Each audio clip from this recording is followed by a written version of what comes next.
Instagram Live is live, and the group is here. So welcome to Beyond the Covers and the Social Beer Garden, where we're going to be doing an author panel with myself, Gabriella Buba, and the lovely Kang. Hi. And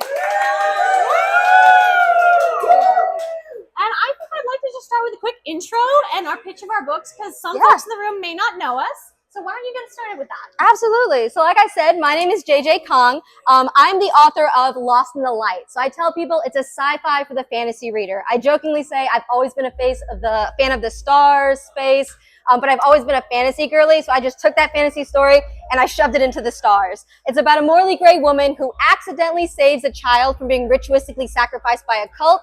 And then she has to drag the kid across the universe, fist fighting gods as she goes, to get the child to safety so that way she can get back to her normal day-to-day life. I absolutely love that. I'm so here for fist fighting the gods. Absolutely. And I'm Gabriella Buba, the author of Saints of Storm and Sorrow and Daughters of Flood and Fury, which is out this week. So I always pitch myself as a writer of stories for bold, brown, bi women, and that is what I'm about. Daughters of Flood and Fury and the entire Stormbringer series I pitch as my Avatar the Last Airbender, but Filipino mythology, and the Avatar is not a pacifist. So come for the dragons, stay for the pirates, it's all fun. So then I wanted to kind of talk about, to start with, what kind of drew you to writing Asian SFF, science fiction and fantasy? Yeah, I think a lot of it is just being that's the culture that I am. That's who I grew up as. And so I think anything that I write, anything that I do, it's always going to pull that in, because I'm a big believer of putting yourself into the work that you write. You know, that's a part of who you are. It really is a part of our soul that we put into that book to give out to readers so they get to explore that world as well. Oh, yeah. So no matter what I do, unfortunately, you know, the Korean culture, that's going to get dragged in whether it likes it or not. So I think that's just a big part of it, is just being who I am. No matter what I do, that's just going to get part of the book itself. I actually love that, because you hear a lot of the times people say, oh, I don't want to self-insert, I don't want to like put myself into my characters, but I really don't think that there's a way to avoid doing that. Absolutely. As an author, like, you are writing from your perspective, and the way you view the world is going to be, as in our case, as an Asian American or as a mixed Asian American. And I think that is like so valuable, because I mean, I really grew up and there were not stories that I could see myself in. So like getting a book with a brown, beautiful Filipina on the front cover, and I just realized I don't have a copy of Daughters up here. Could you throw me one, my love? It'll make the reading portion really hard. Perfect. And a second one. So this is Lenurin. This is Lenurin's book. Book one is Lenurin's book. And book two is Inez's book, because I'm making up to her everything that I did wrong. I promise. I'm making it up. So getting to have like both of those books next to each other, like, it's so awesome, because I did not have that growing up. I was just like, it wasn't there when we were young. Yeah. And so the other thing that I like that both of our works do is we both like playing with the chosen one trope. So how do your characters subvert the chosen one trope, and what drew you to writing it? Yeah, and I think a big part of it is, you know, growing up, I was that girly. I loved reading books where the main character is that chosen one, you know, like the kid that gets pulled out of nothing. They got to save the world. I was a big fan of it. But as I've gotten older, now when I read those books, I'm like, where's your mother? Do you not have an older sister to like take care? Why are you doing this? So the reason why I have Lost in the Light, why I say that it's a twist on the chosen one, is Ari is our main character. She's an adult. She's doing her own life. And when she accidentally saves that kid, this kid is an 8-year-old kid who's suddenly told that, hey, she's the reason why the universe is either going to fail or succeed. And so she's that chosen one. Yes. And Ari's like, absolutely not. I'm going to babysit you. I'm not letting you do this alone. And so I think that's the reason why I wanted to carry it. So that way, you know, those people who we love reading about the chosen one, when we can put ourselves in that shoes, we still have that book where we get to step into it, but now we're the responsible-ish adults. Yes. Oh my gosh, I love that. And I kind of took it from a different angle. I have like had this story in my head for like forever. So the first draft of Daughters and like the Saints story, I like finished at the end of high school, beginning of college. So it has been over a decade, team, but we're here. And I had this idea of a failed child chosen one who's all grown up. And I wanted to tell the story, but did not have the chops to do it until finally, like, it occurred to me, everyone was Filipino, and the entire magic system was Filipino and full of Filipino gods. And then you have these child chosen ones all grown up who completely failed the first go around because their family stepped in and were like, no. Yeah. Being a chosen one at 12 is a terrible idea. Do not. We're sending you away. It'll be better, I promise. And like, maybe it wasn't better, maybe it was, but at least we were adults when we faced it. There we go. I think as an adult writing it, there's that like urge to be like, but you're 12. 100%. Yeah. Do you have any other favorite tropes to write? Ooh, I am a big sucker for slow burn romance. It'll basically be in everything I write, and I'm very much when I say slow burn, I'm talking 800 pages of yearning. I want them to drag through this. I want the tension. I want the pain. I want them on page 700 to touch hands for the first time. Like, when I say slow burn, I mean slow. Like, I want it to be painfully slow. I thought I was bad. My mentor calls me up and she's like, it is 200 pages in and you just broke up this kiss? Yeah. I'm going to flip a table. As it should be, okay? Yes, suffer. Let me think. What's my favorite trope to write? Other than I'd love a chosen one. I'm also an only one bed. Like that's a good one. I'm sorry. I come back to it every time. It is a classic. It's a classic. You can't go wrong. For sure. You gotta do it. The other thing that our works share is that we like complex and morally great characters. So how do you write such complex characters? Like, do you have a method for character building? Do we have any writers in the room? Hey! There we go. Yeah. Right. So for our writers, let's talk like some process. How do you write like complex, realistic characters? I am probably the most chaotic writer you will ever meet. I'm very bad at planning things. It's very much just when they say, you know, plotter or pantser, I am pantser to the nth degree. I'm just sort of rolling through it. And I jokingly say that these characters found me. I did not find them.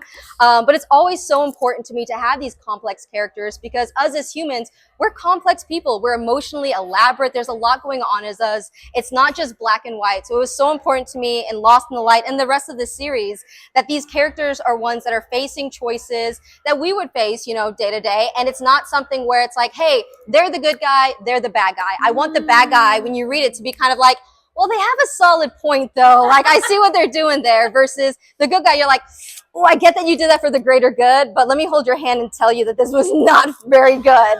So I want it to be complex, so that way as you're reading, you're able to find that character and go, yeah, no, this is very much like me. I always want my reader to be able to find one character in the book that they can say, hey, I can see myself in this. That's always so important to me. Yeah, I really like that. And I kind of have this thing that I set up with characters, is I believe that every person has a lie that they tell the world and a lie that they're telling themselves. Ooh. And the distance between those two lies and the actual truth is kind of how I build my character arcs. So like, sometimes they're the same lie, but a lot of the times they're different. And I really believe that like people's perception of themselves in reality is like what is behind their motivations and like what is driving them forward. So the distance between those two incompatible lies and the point where they like touch and break and the character has to see what reality is, like for me, that is the most fun part of like a character arc. Absolutely. Yeah. So that, I love that. Yeah. How do your characters deal with the darkness inside of them? I think, and it's going to be different for every character, just like it's going to be different for every human, you know, when it comes to it. There's people who are facing it head on. They understand that the problem they're dealing with and they're able to kind of walk through it. And then you have characters very much like my main character, Ari, who are very, very deep in denial. They're very much like, nope, it's fine. Denial. We're good. And one of the main character arcs that Ari goes through in this book, it really does kind of face that darkness because she understands she's not a good person. She isn't. And she kind of battles with this, hey, I'm trying to protect this little girl, but I know I'm not technically the hero in this story. And it's very much just by the end of it, it's coming to terms with it and saying, hey, maybe I'm not a good person, but maybe that's not what this story needs. Maybe this little girl does need somebody who's willing to make those sacrifices and do those things that probably are leaning more towards the dark side than the light side. But I think it was important to me that we had characters that, you know, they do battle with that, but more so sometimes they say, hey, this is just who I am, and I'm going to use the tools in my arsenal to protect the people that I love. I love that. I love that. And I definitely have a character. Okay, who has not read book 1? Okay, I will try not to spoil it too terribly. No spoilers. Inez is dealing with a really deep trauma that happened in book 1.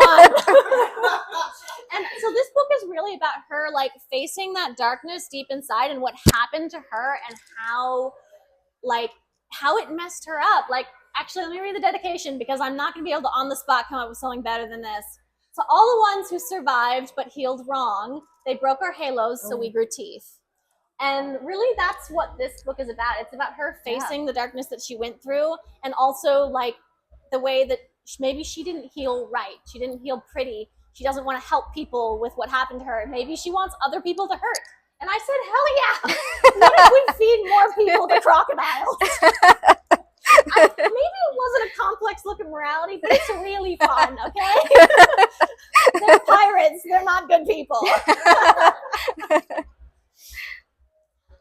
So next is a little more serious, but maybe not, depending on like your literary influence. I noticed a Star Wars reference. What are your biggest literary influences? Yeah, you know, and my favorite writer of all time is R.F. Kuang. I love her to death. Yes! I love her books. Oh my gosh, I'll go to war for her. But I think, you know, when I was thinking on this question and seeing like what I wanted to talk about, I actually wanted to slip back to, you know, my literary influence being, so when I was in the 7th grade, that was kind of when I was going through one of the more tough times in my life. It's where I discovered reading. It's where I discovered writing. And I want to say one of my big influences was actually the librarian I had in the 7th grade. Her name was Mrs. Will. Love her to death. And it was very much, I was that 7th grader who felt really lost. I didn't really know who I was at that point. And so I was going to the library just to hide out. But every day that I went there, she had like a new book for me to explore, a new world for me to jump into. And I think that was a huge part of shaping who I was, of me falling in love with these words. And gradually I fell in love with creating worlds of my own and wanting to be that person to, hey, I would love for somebody to pick up my book one day and let that be their escape when they're having a really bad day. Because I know that's what reading was for me. So I think literary influence, the award goes to her because I definitely wouldn't be who I was today without her. Shout out to librarians. Yes, absolutely. They're like opening the doors to like everything wonderful. Yes, in the another world. very, very good reason to protect our libraries right now, please. Protect your local library. Yes. Go to your local library. Check out books at your Absolutely. local library. I'm going to say that I didn't realize this until I like went back and did some like rereading of childhood favorites when I was during the pandemic, when like all of my hobbies vaporized. Yeah.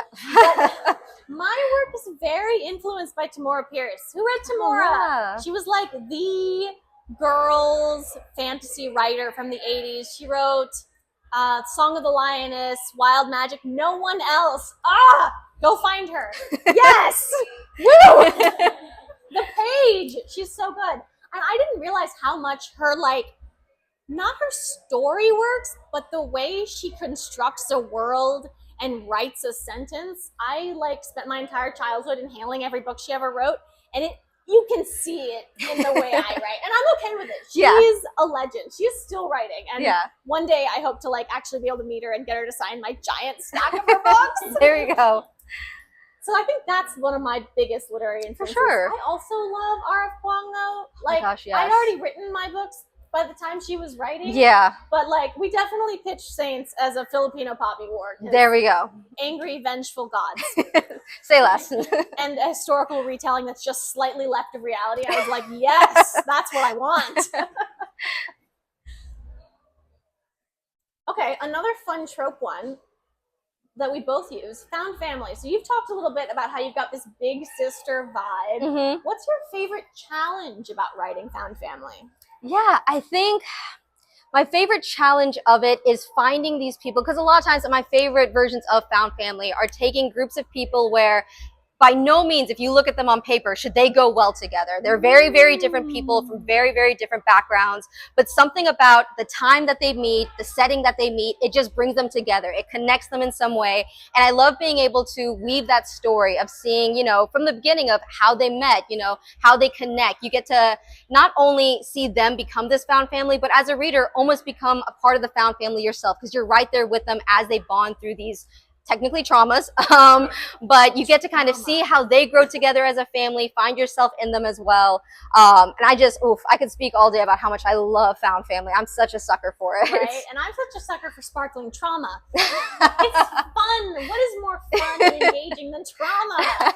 This probably says something about me as a person, but let's not dig into it. One of my favorite things is like, I love setting up a found family that really fits, and then letting someone like realize maybe they don't like the role that they've been assigned in this found family. So really, that's what Inez is doing in book 2. She's like, yeah, it's been great to be like Lenurin's younger sister, essentially, because mine decided to leave me behind and abandon me for religion. It's fine. I'm fine about it. It's okay. Yeah. Definitely fine with it. But her like also growing up and being like, but I'm not a little girl forever. And I'm like coming into my own as an adult, and I want to be recognized for that. But my family still views me as this wounded child. Absolutely. I love that. So her like coming into her own was my biggest challenge, but also the most fun part of this found family trope in Daughters. Definitely. The other one I wanted to talk about was, okay, so the Stormbringer Saga is an epic fantasy with science fantasy moments. I am a chemical engineer. Shout out to the Oxy folks in the room. A lot of people have mentioned that they can tell I'm a chemical engineer when they read this book. I assume they mean it with love, but I'm not sure. And then you're writing science fiction for fantasy people. Would you ever jump to the other side? I would think so. Maybe not to the full degree. I think a big part of the reason why I wrote Lost in the Light the way that it is as much as I love like the tropes from sci-fi, the setting from sci-fi, a lot of times some sci-fi books are a little too dense for me in the way that they're written out, the details that they technically go into. This may be like a sci-fi sin to admit it, but I'm not the biggest fan of Dune. Like reading the series, it was just, it was so heavy for me. I was like, I can't get through it. I know, don't crucify me, but it was just so much for me that I was like, I want to be able to explore, have that feeling you get when you watch Star Wars for the first time, where you're in space, there's still magic going on in the background, to have that vibe, but just very much kind of that fantasy storyline of, hey, there's also gods and magic we have to deal with. It's just so happens that we also have technology and stars and all that cool stuff. I think I definitely would I could see myself doing fantasy only if I really, really tried. Unfortunately, I have a very bad habit of sneaking in some sci-fi things just because I really do love stars and technology. But I'm not sure if I could fully do a sci-fi. Have you ever read Sharon Shin's? Oh, she writes a like world that is now a fantasy because they've like forgotten the technology that came from. Yes, Star I love that. Who have showed up in another world, and like they bioengineered angels to look after them. Yes. I don't know how it works, but I swear the entire series is brilliant and it works. So that would be a fun way to go about it. It would be. Fantasy by way of apocalyptic science fiction. There you go. Exactly. Yes. It's a hard L, but we're getting there eventually. We made it. I don't think I can write sci-fi. Everyone goes, "Oh, you're an engineer. You write sci-fi." I once calculated the water hammer of an entire like underwater city made of tunnels, and I established that closing a door would set off enough water hammer to like shatter every single. Doesn't matter what you made the city out of. It was enough energy to power the sun. And I was like, well, we can never close a door in our underwater city, so the entire story has fallen apart. And maybe I shouldn't have done the math there, but I did, so here we are. Oh, so you're also working on the sequel, is that right? Or is the sequel out now? So the sequel, and it's a novella, so it's going to be kind of 1.5. I say it's a paired novella because in Lost in the Light, we start off with two partners. We have Ari, who we follow along with Lost in the Light, and then we have her partner, who's named Kenix. And they are partners in crime. They grew up together. They've done everything together. And very much in the beginning of the story, they get tragically separated. And so all in Lost in the Light, we're following Ari's point of view as she's trying to get Kenix back, get to the other side of the universe. My novella that actually comes out August 19th. So we're in the process. It's right around the corner. It follows Kenix's point of view. So kind of, hey, where did he go when they got separated? And what I really love about being able to kind of pair those novellas in that way, because with Lost in the Light following Ari, they're kind of on the outer edges of the universe. So the technology they have, it's run down. It's in shambles. They're just trying to piece things together to, get to where they're going, versus Kenix ends up getting dragged to the very front of the system at the capital worlds. And so he's in bright, shiny Godland, where he's kind of in the thick of it. So being able to kind of write two very different sides of a very similar story was so much fun. And I cannot wait until we get Discovered in the Dark, because that is the name of the novella. So we have Lost in the Light and then Discovered in the Dark. I cannot wait to get that into readers' hands. Are the timelines analogous, or is the timeline shifted? So they follow, they are same time. Okay, yep. okay. Yep, they're going out on at the same time. What was the biggest challenge for writing that Novella?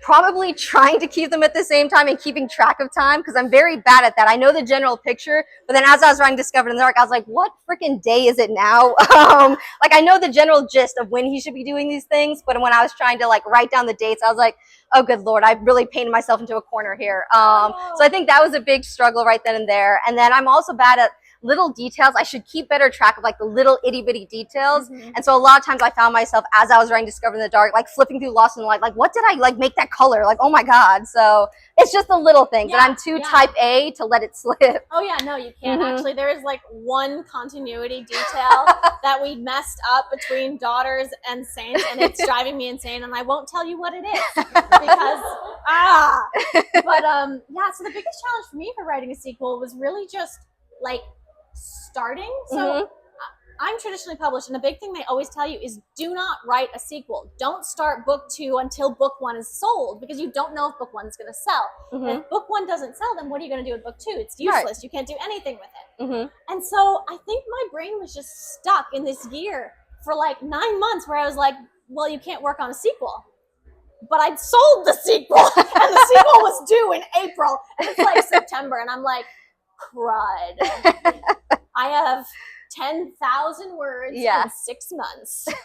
All right, team. Time to lock in. So I think for me, that was the biggest thing, just like making my brain work on it. Oh, for sure. I'm a planner. I had a full outline. Everything was there. Oh, wow, yeah. And I'm staring at it, hands on the keyboard, like, and nothing. Nope, empty. That's the worst. Oh my God.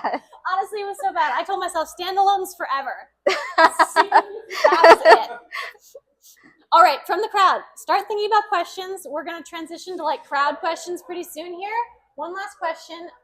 You did tell us what's coming out next, but are you working on anything else that you want to talk about? Yeah, so there is something else I have in the works, and it's funny you say standalones forever, because I want it to be a standalone. That being said, I'm very bad about coming up with a standalone idea and then going, but wait, what if I complicate this plot and drag it out for multiple books? But no, I'm going to stay very hard. It's going to be a standalone. I want it to be, and I'm kind of branching away from fantasy, sci-fi, and I'm branching more into the rom-com picture. I'm thinking kind of more modern, urban, supernatural type of thing.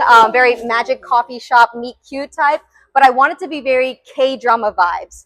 So as you're reading it, you feel like you're watching a K-drama, where it's very much that slow burn that I love, where, you know, you're just watching and waiting for them to just brush hands kind of thing.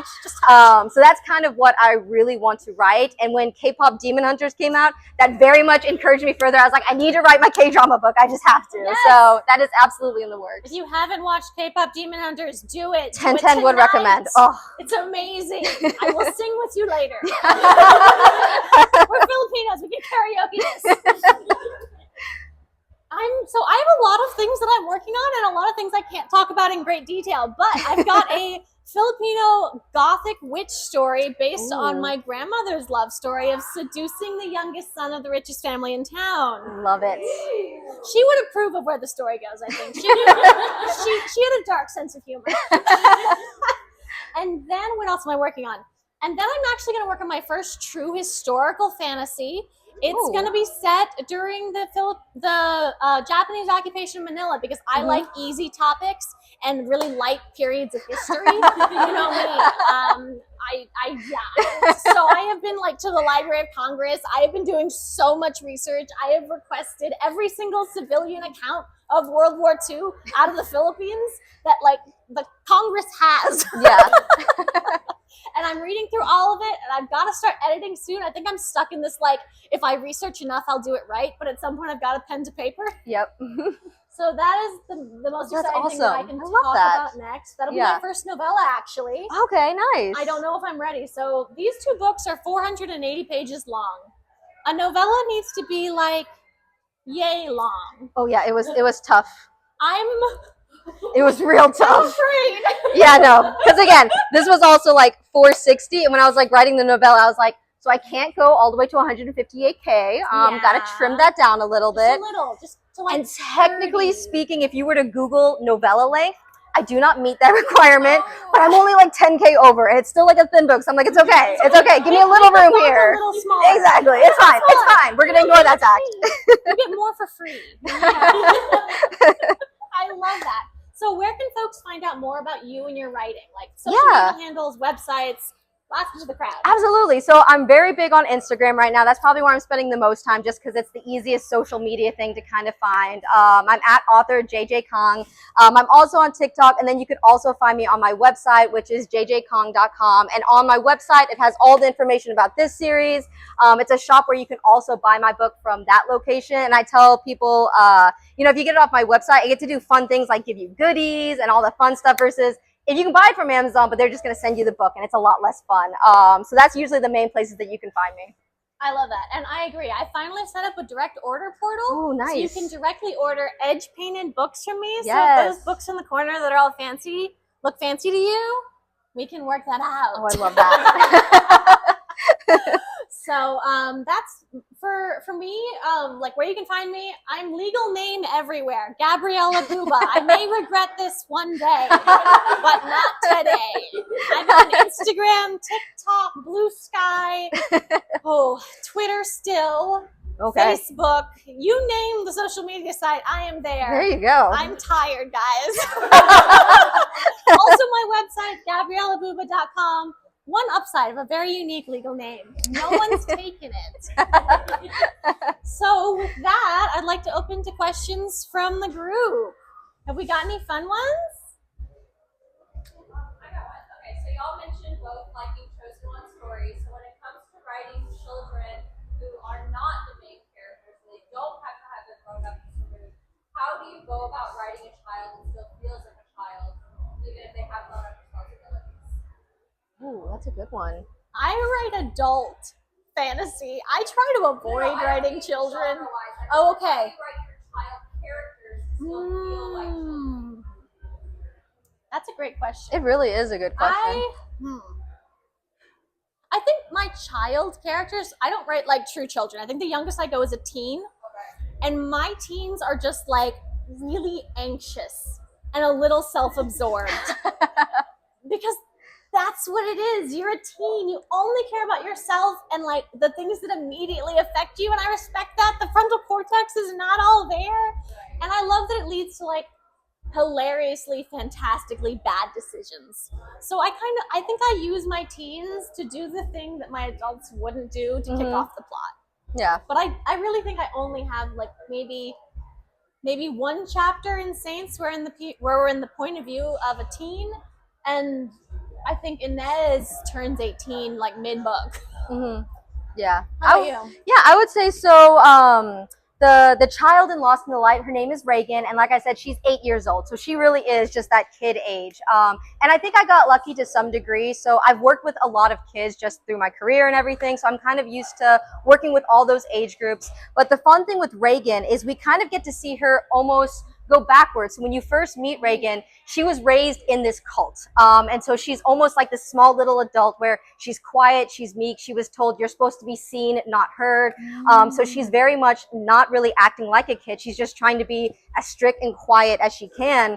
Versus when she meets Ari encourages her, hey, you are your own person. It's your body, your choice. You get to make these decisions that are in your life, and I'm just here to help you walk through them. You're not always going to get what you want, but you need to speak up and don't ever let anybody speak over your own voice. And that was so important to me to say as one of the main themes in this book. And so as you read along, you get to see Reagan kind of start to turn into that kid again. She gets to start wearing colors. She gets to pick her own clothes for the first time. She gets to choose to do her hair the way that she wants to. And as you kind of go, you get to see this little girl who's meek, quiet, suddenly become this bubbly, loud, energetic kid. And it was super fun to kind of make that shift of where it's this little 8-year-old who's acting probably more responsibility than Ari has in the past. But then as you get to the end of the book, she finally gets to be that kid. And I'm really excited to continue with her because as we go through the series, we get to see her finally meet that thing where she realizes, hey, I am in this role where I am this chosen one. This is decisions that are coming to me. And Ari's going to do her best to try and juggle it herself. But obviously this is Reagan's life and Ari's telling her to be independent, be yourself. So that's definitely going to bite her in the ass at some point. But it was really fun to write that. And I do love exploring that just because I tell people to, like, I have a baby sister. She's still in her teen years. And so it was so important to me to write this younger character that gets to learn, like, hey, the world you're in, because even though, yes, they're in this sci-fi fantasy world, but in general, the world you're in, it's going to kick you down, especially if you are a girl and you're growing up to be a woman. It's not going to be easy. And so it was so important to me to write a story where it says, hey, be yourself, be so proud to be yourself, be bold in who you are, and don't be afraid to, you know, speak out and be the person that you want to be. So that was really fun to write, Reagan. And I really hope that when people read that, they get to fall in love with her the same way that I did. I love that. Mm-hmm. That was a great question. It was, yes. Other questions from the crowd? Anyone? Don't be scared. Go for it. So I know it's really hard to get into writing and publishing, and so how do you build a thick skin of getting all the no's in your face and just like pick yourself up by the bootstraps and continue pushing your book and getting people interested in it? Mm-hmm. And also, when you do get published, you have to do these kind of things. Where do you find the energy? Where do you find, Very good question. What a great question. Yeah. Where are we finding that? Yeah, no, I jokingly say that nobody's going to be a worse critic than my Korean mother. So the thick skin is there. Nothing can faze me. But I think I kind of chose a weird path where I am an indie author, and I actually never even queried or anything. Oh. So I actually didn't send out to traditional for publishing you. whatsoever. And a part of it because as I was going through this process of writing it, but also trying to learn, okay, what is this industry? What are the rules of it? What do I need to do? I realized that my book specifically is not one that fits a lot of those traditional molds. So everything I was reading was, hey, you can't mix genres. You should really stay in one. Hey, if you're a first-time writer, you really should stay under 120K words. So there were all these things that I was like, okay, I am not checking the boxes that they would want.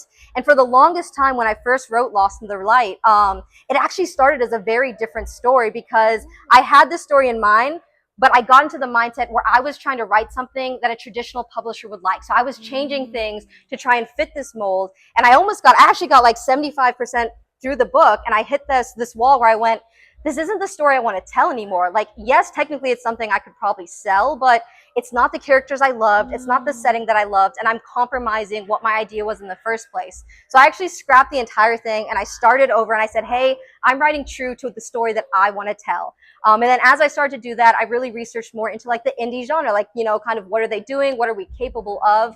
And as I saw that, I was like, hey, I think this is really up my alley because again, I'm also very, very type A. So I like to have my hand in everything. And it's really fun to have my hand in everything in the sense that I've gotten to work with so many amazing artists, both my cover artist, my interior page artist who did the things. She did such amazing work with the book. And so I got to kind of meet these really great people in this industry. And so I really don't regret going indie whatsoever just because I love the path I've taken so much. Is it exhausting? Yes. I'm not sure where I find the energy. I think part of it is I went through medical residency, and if you can conquer that, I haven't had energy since college, so it's perfectly fine. I'm just running off coffee and determination, I guess. Audacity more than anything else, I guess. But no, so I went pure indie, and I really love that I did just because I've had to have such a fun way of exploring my book differently than, you know, if I just, you know, sent it to different things like that. Granted, I still have to worry about, you know, people, reviews, things, you know, of those nature. Reviews. Yes, don't read reviews. Authors don't read reviews. Well, like I said, my Korean mother's the worst critic I could possibly have. So honestly, nothing can faze me. No. I love that for you. I like so respect indie and like self-pub people because like I looked at that massive wall of things that I would have to do and I was like, it's a wall. Absolutely not. No. And so I went the trad route. I sent 350 queries. Oh my gosh. I got the agent. We went on sub. It's like amazing. the whole deal. It was so painful. Oh, I think I can't I started imagine. seriously querying in 2018. I didn't have an agent till 2022. 2021, 2022, end of 2021, like November. But then Saints sold in a month on sub. So obviously I had something that was worth buying, which that was a ego boost. That's the one ego boost. Right. Trad publishing tells you your work's worth money, and I like that. But I really think, like, and this is horrible to say, but I think to make it in this world where like people just tell you no to your face and they tell you no to like the story of your heart that you've poured everything into, you have to be a little bit of a megalomaniac. Like you have to believe that what is in here is so good that no matter how many people say no, you're gonna keep shoving it at anyone who holds still and being like, no, it's awesome. You'll see. And I always tell people, like, if you want to make it traditionally published, you've got to be able to do that. Because, and I think a big thing that helped me, like, mentally was they're making a business decision. You're making an art decision. Mm-hmm. So what they say about your art has no reflection on the value and quality of your art. It has to do with the business and market that you're trying to break into. And I think that's what helped me deal with no, I don't know how I'd market this. Why does she talk about being mixed race? I think you should not have that in the first chapter. Mm-hmm. You get a lot of feedback like that, and it's Yeah. soul crushing. Right. But again, I think I'm a little bit of a megalomaniac because I was just convinced that this story needed to be out there. Absolutely. And that's such a big part of it, is knowing that your story, somebody out there is going to connect with it. Somebody out there, that's going to be their bad day story where they turn to it, for comfort. And I tell, any writer here or like writers listening, my favorite advice to give any indie author is, whatever your favorite book is, the book that you love that you can read 100 times over, go to their Goodreads and read the 1-star reviews. And you'll see, like, this is your book. You're like, hey, I love this book more than anything. Read those 1-star reviews because you go, they're wrong. Like, they're insane. Absolutely not. And then pick what book you absolutely hate with every fathom of your being and read those 5-star reviews, because then you realize it is so objective. It is so random. People are going to see things differently. And so by doing that, it reminded me that, okay, my story is not going to be for everybody, and it's not supposed to be, but my story is going to be that story for somebody out there, and that's so important to me to be that. Oh yeah, and honestly, that's my favorite part of doing all these events. You get people who come up and they're like, this is the story that like I needed at this point in my life, and somehow you wrote it, and like those moments are so magical. Like, it's worth getting up here and sweating buckets and having so much social anxiety. You won't believe it, but I have so much social anxiety. But honestly, like, I'm from a small press, so technically my book is also considered indie because it's not a big 5 publisher. And if I don't get my book out there, no one's gonna. So we hustle. Absolutely. That was a great question. Yeah. Any other questions from the group? And then we'll probably wrap up and do signings. Was there anything that you, like when you first started writing a book as a teenager, were there any through lines that you kind of surprised yourself by keeping? I got rid of so much. The characters' names in this have changed 4 times. I have reset the story entirely from the first time I wrote it, they were white people in medieval Europe. Because that's what I was reading. I was reading white people in medieval Europe. So that's what they were. But the one thing I did keep, and it's the one through line, is that Lenurin, my main character, remained this failed child chosen one who was like trying to make it as an adult in this system that wants to crush her. And that, I feel like the heart of the story stayed there, even if all the set dressing changed. I love that. Yeah. I mean, like I said, this technically I started maybe a couple years back, but I've definitely been writing since I was in the 7th grade, because that's when I discovered that I loved writing. And it's funny because with this story, because I have people ask like, hey, like, when did you initially think of this idea? Like, when did you start writing it? Because even though I only started writing it maybe a couple years ago, the character Ari and a few other random characters, they've actually existed with me since around that like 7th grade time frame.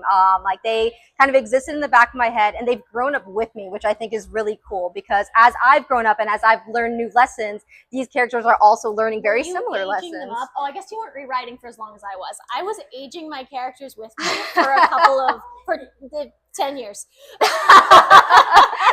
that was like a fun thing. Like, as I got older, the characters kind of moved with me. I was about to say, I never really thought about that, but I guess technically yes, because when I was in the 7th grade, at my head, I was like, oh, I think they were like, like 16 and 17, because I was like, that's the most mature age ever, obviously. Like, she knows what she's doing. Yes. And then I hit that age and I was like, nope, this isn't right. So I think they technically did grow up as I did, kind of in both ways, physically and emotionally.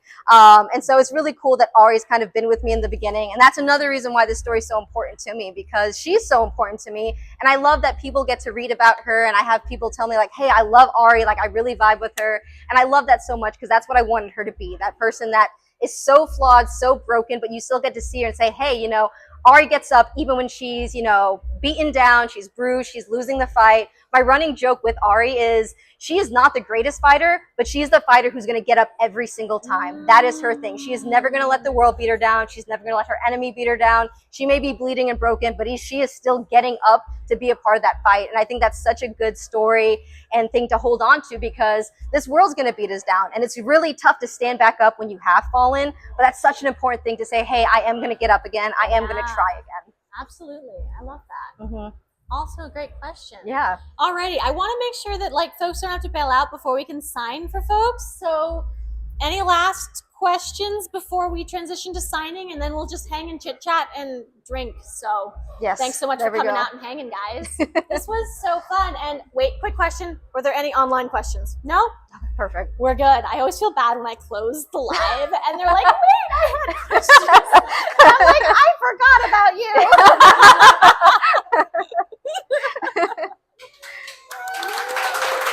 Thank you so much for doing Oh my gosh, yes! You're the best person to do it with. Like, I couldn't have asked for a better co-host here. So fun. Alrighty, so I think we're gonna post up at these tables. If you pre-ordered books, those will be with